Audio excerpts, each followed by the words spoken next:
Sınırsız paranız olduğunu ve bir sabah uyanıp dünyadaki herkes benden çekinsin istiyorum dediğinizi düşünün.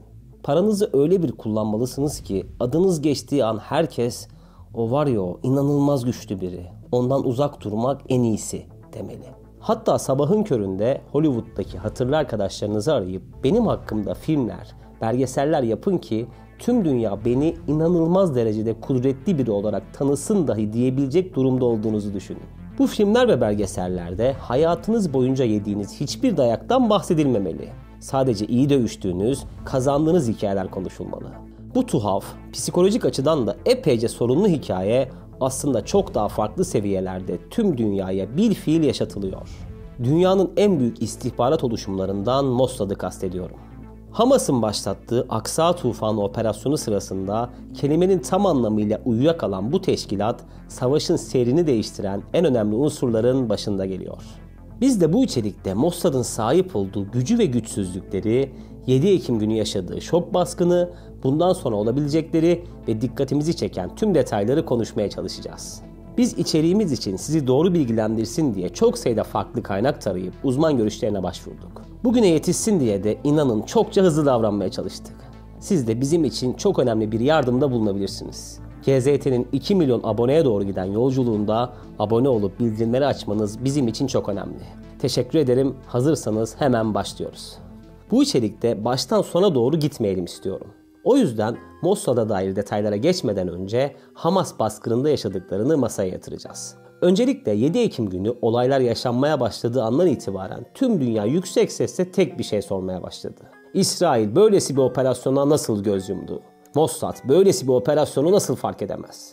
İşte bu sorular sorulduktan sonra ise sıra iki farklı komplo teorisine geldi.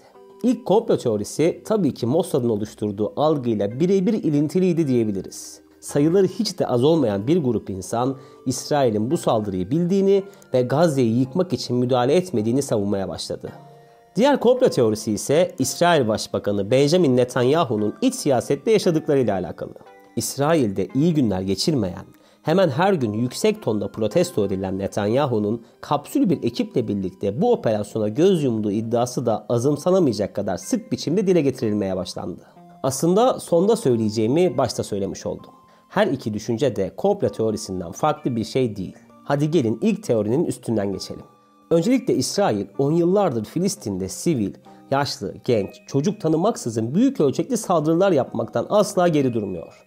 Bu konuda bir çekinceleri olmasını geçtim, herhangi bir gerekçelendirme ihtiyacı dahi hissetmiyorlar. İkinci komplo teorisinin başrolü Netanyahu ise bir önceki cümlenin zaten birinci sebebi konumunda. Yani şiddeti artırarak halkının gözünde değerli hale gelmesi makul değil.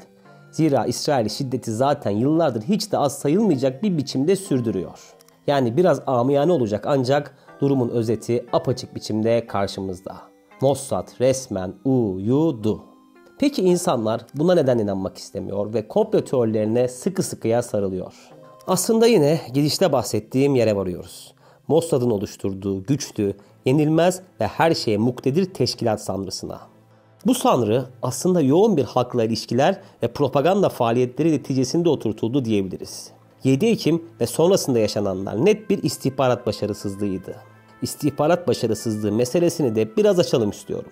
Bu konuda alanının en yetkin isimlerinden Altınbaş Üniversitesi öğretim üyesi Profesör Doktor Serhat Erkmen hocamın analizlerinden faydalanacağım. Serhat Hoca istihbarat dünyasında başarıdan çok başarısızlığın olduğunu, hasılası yüksek operasyonlardan çok büyük fiyaskolarında yaşandığını vurguluyor. Ancak Hollywood'dan, kitaplardan, belgesel ve diplomatik açıklamalardan bu başarısızlıklara yer bulabilmek hiç kolay değil. Yani öyle bir imaj oluşturulmuş ki kimse Mossad'ın başarısız olabileceğine kolay kolay inanamıyor. Ama size şunu söylemem lazım. Başarısız oldular. Gelin bu başarısızlığın nedenlerine odaklanalım. Öncelikle Hamas'ın gelişen istihbarat kapasitesine bakmalıyız. Burada Hamas'ın ve resmi açıklamalara yansımasa da onlara destek veren İran'ın ilk adımı doğru attığını görüyoruz. O adım niyetlerini doğru zamana kadar gizleyebilmelerinde saklı. Hamas ve İran istihbaratı operasyonun gün tercihinden atılacak ilk adımlara kadar her detayı ince ince planlamış ve lojistikten iç haberleşmeye kadar her şeyi hatasız biçimde gerçekleştirmişti. Hamas gibi asimetrik yapıların istihbarat kapasitesini değerlendirirken ülkeler için yaptığımız yorumları yapmaktan uzak durmalıyız. Zira böylesi birimler kendi imkan ve kabiliyetlerini doğru yorumlayıp alışıldık istihbarat faaliyetlerinin dışına kolaylıkla çıkabilirler. Burada da Hamas'ın açık kaynak istihbaratını çok güçlü biçimde çalıştırdığını görüyoruz. Gelin sizi şaşırtacak bir şey söyleyeyim. Hamas bu operasyonda başarılı olmak için İsrail televizyonlarında çokça tartışma ve analiz programı izleyip notlar çıkardı. İsrail medyası eski istihbaratçıların, askeri uzmanların ve güvenlik çalışmacılarının en yoğun içerik ürettiği alanlardan biri. Buradaki programların bir kısmında Mossad'ın operasyonel gücü ve yeterlilik yetersizlikleri üzerine çok sayıda görüş paylaşılıyor. Hamas'ın askeri kanadı olarak kabul edilen İzzettin el-Kassam'ın sözcüsü Ebu Ubeyde'nin yaptığı ilk açıklamada bunu doğruluyor. Ubeyde, İran'a manevi desteği için teşekkür ettiği konuşmanın sonunda şunları söyledi. İsrail'i İsrail'den daha iyi tanıyor olabiliriz. Onların attığı her adımı, yaptıkları her konuşmayı uzun zamandır takip ediyoruz. Onlar kendi televizyonlarında yaptıkları zulümleri överken biz onları daha da iyi tanımış olduk. Evet, gördüğünüz gibi bazen aranan, istenen ve hatta heyecanla beklenen istihbarat kaynağı apaçık biçimde ortada olabilir. Hamas da gidip bu pastadan payını oldukça avantajlı biçimde almış görünüyor. Aksa Tufanı operasyonunda Mossad'ın yaşadıklarını konuşurken mutlaka gündemimize almamız gereken konulardan biri de içerideki adamlar meselesi. Bu konuya dair çalışma yapan gazeteci, akademisyen ve güvenlik uzmanlarının büyük bir bölümü İsrail'in Hamas içerisindeki insan istihbaratı kapasitesine vurgu yapıyor. Bu vurguların sonu da tabii nasıl haberleri olmaz sorusuna kadar bir şekilde ilerliyor. Bu konuda da GZT istihbarat içeriklerinden tanıdığınız doçent doktor Ali Burak Darıcılı'ya danıştım. Burak Hoca, Hamas'ın içerisinde çok sayıda Mossad mensubu vardır evet diyerek şöyle devam ediyor. Hamas da Mossad sızmaları konusunda en az bizim kadar bilgilidir. O yüzden bu operasyonu sadece çekirdek bir ekibin bildiğini, diğer mensupların nereye ve ne zaman ne şekilde hareket edileceğini öğrenemediğini düşünüyorum. Böylesi büyük operasyonlar bu tip yapılarda en üstten en alta kadar konuşulmaz. Sadece bilmesi gerekenler bilir ve harekete de böyle geçilir. Bu sözlerden de anladığımız gibi bir istihbarat servisi bir yapının içine girse de o yapıya dair her şeye asla hakim olamıyor. Bu arada unutmadan Mossad'ın bir temel hatasını daha konuşalım. Gizli servisin tüm savunma mekanizması Hamas ve benzeri yapıların İsrail işlerine kısa süreli baskınlar yaparak İsrail'i çatışmaya çekmek isteyeceği üzerine kurgulanmıştı. Ancak bu baskınların boyutu ve Hamas'ın yapabilecekleri konusunda ciddi bir yanılgı yaşandı. Yanılgının kaynağı da tabii ki her konuda olduğu gibi özgüven olarak karşımıza çıkıyor. Yine Serhat Erkmen Hoca'dan alıntıyla anlatacağım. Aşırı özgüven, İsrail'in 1967 savaşından beri rakiplerine karşı üstünlük kurduğu düşüncesine dayanıyor. Aslında İsrail'in konvansiyonel bir güç olarak komşularının tamamından daha güçlü bir orduya sahip olduğuna hiçbirimiz itiraz edemeyiz. Fakat 1973 savaşından beri girdiği çatışmaların veya yürüttüğü harekatların hiçbirinden net bir kazanç sağlayamadığı da ortada. İsrail 1982'de işgal ettiği Lübnan'dan çıkmak zorunda kaldı. 2006'da Hamas ve Hizbullah ikilisinden çok ağır bir darbe yedi. 2014'te Hamas'a karşı Gazze'ye girdi ama hiçbir sonuç alamadan çıkmak zorunda kaldı. Dolayısıyla komşu devletlere karşı sahip olduğu konvansiyonel gücün devlet dışı aktörlere karşı aynı etkiyi yaratmadığı apaçık. Yine de geçmişin zaferlerinin getirdiği büyük bir özgüven söz konusu. İşte bu özgüven bugün Hamas'ın İsrail'e yaşattığı şok etkisini net biçimde açıklıyor. Yani Aksa Tufanı ve Mossad arasındaki durumu özetleyecek olursak 3 madde sıralayabiliriz.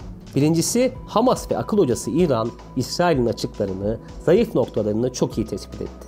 İkincisi, Mossad ezberlerin ve geçmişten gelen alışkanlıkların kurbanı oldu.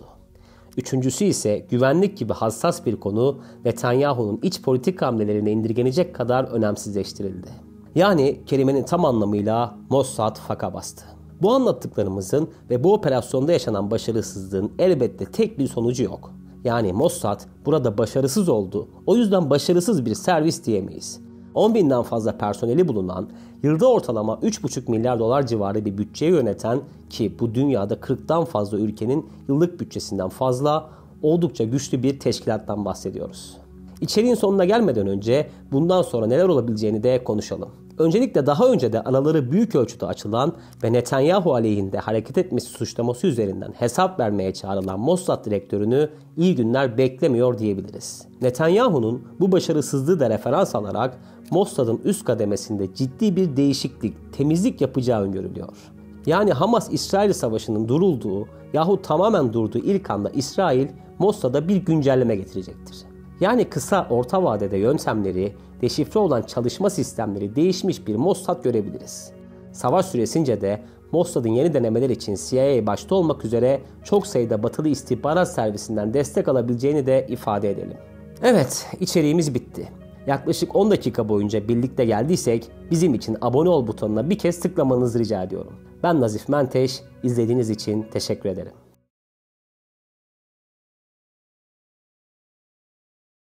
Hatta sabahın köründe Hollywood'daki hatırlı arkadaşlarınızı arayıp benim hakkımda filmler, belgeseller yapın ki tüm dünya beni inanılmaz derecede kudretli biri olarak tanısın dahi diyebilecek durumda olduğunuzu düşünün. Bu filmler ve belgesellerde hayatınız boyunca yediğiniz hiçbir dayaktan bahsedilmemeli. Sadece iyi dövüştüğünüz,